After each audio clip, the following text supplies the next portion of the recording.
Hey weavers, today I'd like to show you how to weave on a pin loom. As you see, you can weave up a square or rectangle or whatever shape the loom is.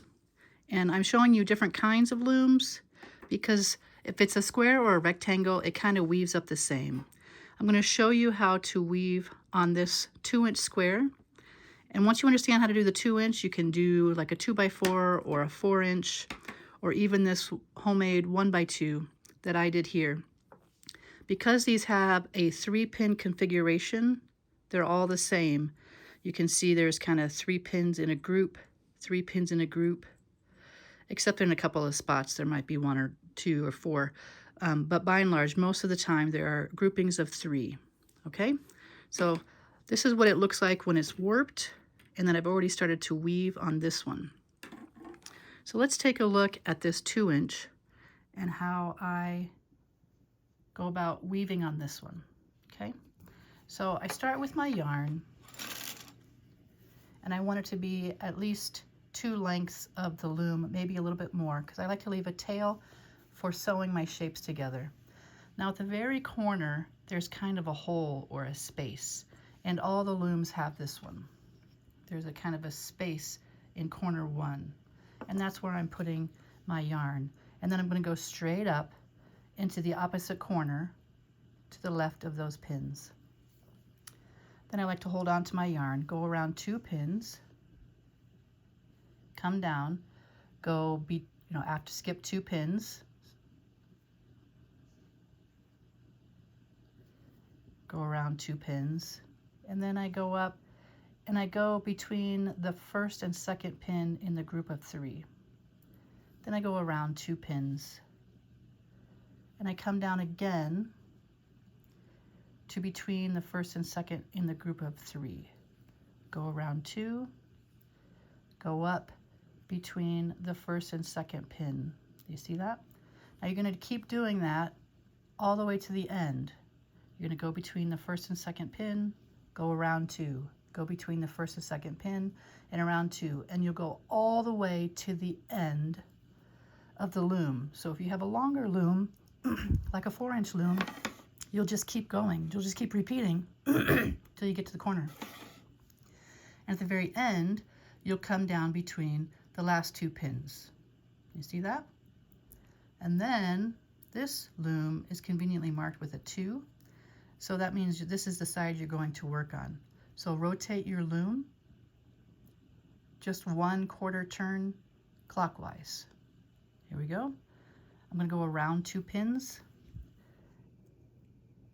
and then go up between the first and second pin, just like we did before. Around 2 pins, go between the first and second pin, go around 2 pins, between the first and second, around 2, between the first and second.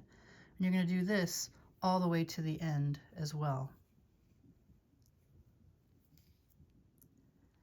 And at the top, you're going to finish between the 2 pins. Okay, then I'm going to rotate it back to the original starting position. Now there's a low layer and an upper layer. You have 2 layers of warp. I'm going to add 1 more layer of warp. So I'm going to go between the first 2 pins at the top, and then between the first 2 pins on the bottom. And as you can see, it kind of goes, my strand of yarn goes between the other 2 layers. And it's going to do that all the way to the end. I'm going to go around 2 pins, and then up into the space this time. I'm going to go into the space. See how that yarn kind of lines up between the other 2? Okay, I'm going to go around 2 pins, come down to the space. See how the yarn lines up? Around 2 pins, up to the space. Around 2 pins, down to the space. Around 2 pins and up, around 2 pins and down, ending up in the space. Okay, now you have 3 layers. 2 layers that go vertically and 1 layer that goes horizontally. This is the finishing, this is the end of the warp. Now I'm going to need a length for weaving. So depending on the loom, there's a certain number of times you wrap around the loom. So this one you wrap around 4 times. So I go around the pins. 1, 2, 3, 4 times. I'm going to cut this off. I leave a tiny bit of extra length just because I'm using my tails for weaving my squares together or my shapes together. Okay, here's how I like to put my needle on. I pinch the yarn so I can't even see it, and then I get the eye of my needle and I go kind of where I think the yarn is. Just kind of push my needle in. Then I'm going to unwrap the yarn to just where the end of the warp is. All right, now I'm going to weave.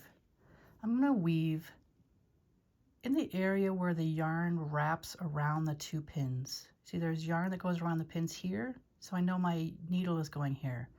There's no wrap right here, so this is not where my needle will go in, okay? So the first row is here, and the first hole is kind of hard to see. It wraps right here, and I stick my needle over it. It always goes over that wrap from the outside. And then immediately it's going to go under the recessed strand, over the strand that's on the top or raised up, under that recessed strand, over the one that's raised up. I keep my thumb on these yarn strands so they don't pull up off of the loom. So you're just going to go over one and under one, over one, under one, all the way across. Sometimes you catch part of a strand, so then you can go back out. Pull your needle back out to wherever you need to.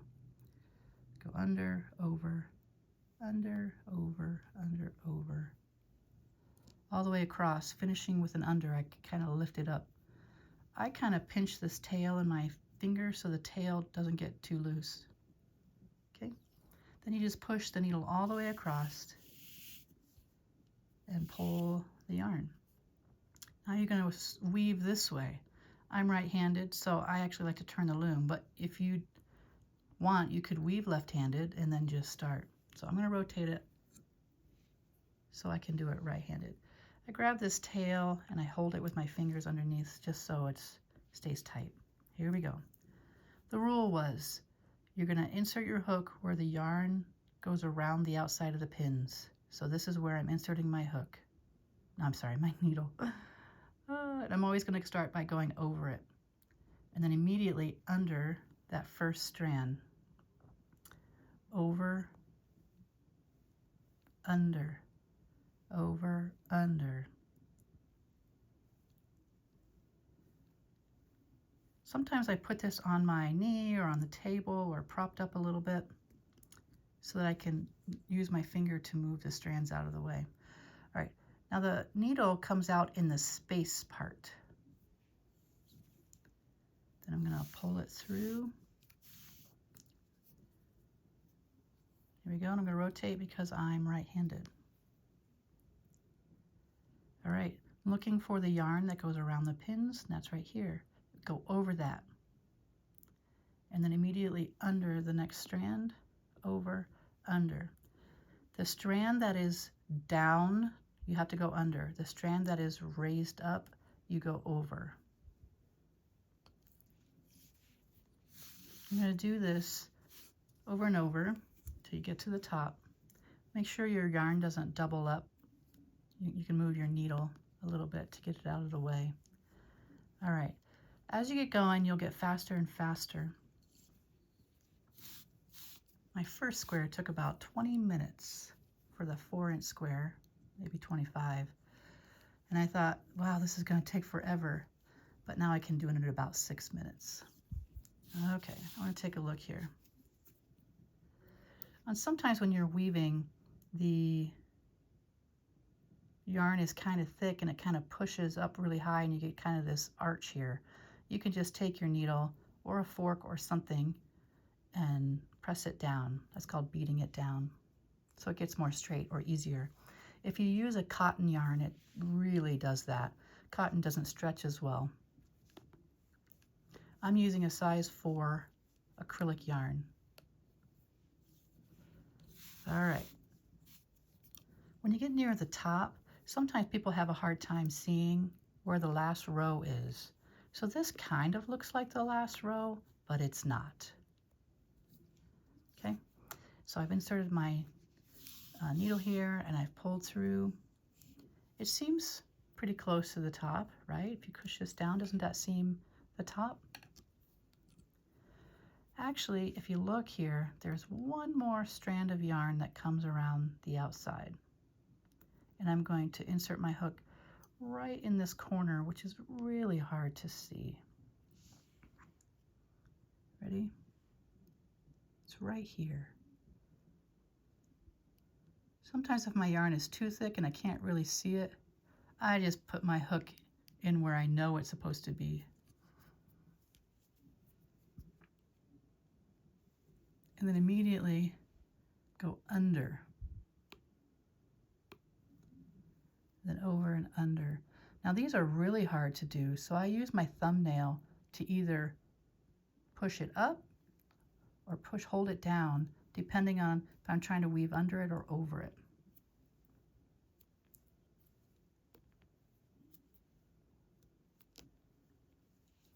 Okay, that was the last row. Gonna pull it through, and then now for everyone's favorite part and the moment of truth. Drum roll, please. Can you take it off? Listen. Did you hear the gentle plinking? Okay, there you go. Now I have a 2-inch square, which looks a lot like my 4-inch square, only it's a 1/4 of it. All right, and then I'm going to use these loops all around to sew my shapes together.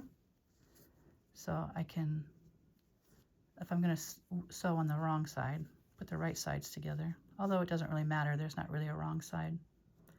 The loops, I like to get my loops to kind of nest, kind of one set in between the others, and then I'll whip stitch them together this way.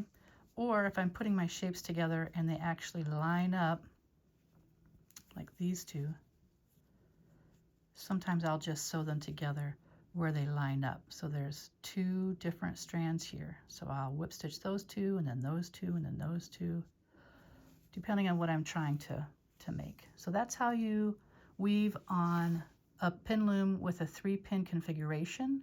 Remember, if you know how to do it on this 2-inch loom, it's the same as on the 4-inch because it has the same number of pins. You're going to start in the same corner. It'll have the same number of pins. You'll just keep working all the way to the end. You'll still rotate it the same and finish at the same spot. Okay, so if you can do the 2-inch, the 4-inch, you can also do this 1x2 that I made. It's not as pretty, but it's the size I needed, so you can weave on that as well. Happy weaving!